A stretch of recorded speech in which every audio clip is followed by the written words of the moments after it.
Thank you. It's nice to be back. I'm actually surprised that I was invited back. What we usually do this time of year is to review the new laws.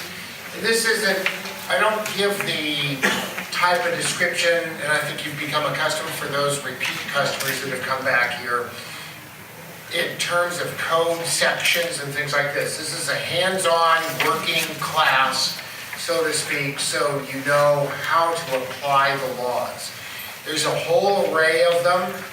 The paper partially covers it, but we hope to kind of hit them a little bit more in detail to kind of give it context. When you walk out of here, you've walked out of here with some information that you're going to use tomorrow, next week, next month, and next year.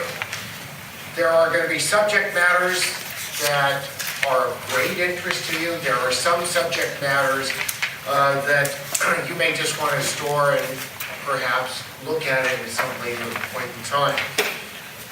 The new laws kind of cover two different areas. The legislature gets very, very busy, and so do the regulators. The regulators, specifically the Department of Fair Employment and Housing Council, have adopted three major new regulations that will affect everybody here. And we will cover those so you get context and you know how to apply them.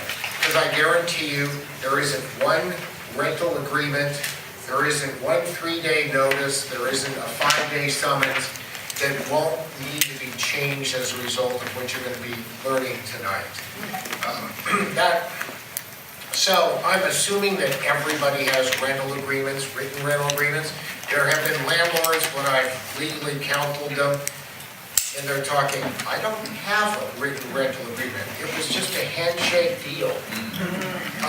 And they are now in such hot water. They have spent thousands of dollars in legal costs, thousands of dollars of lost rent payments and destruction of the property. So it's a whole, they have become really true believers of reforming their conduct, reforming their business practice, and they have learned that we're in this not only for the human connection, but also because we are, after all, business people. And that's the part that's the hardest for us, particularly for long-term tenants, that we recognize, we want, and need. So let's look at some of the laws that are going to be in effect come January 1, and some that will be in effect later on next year.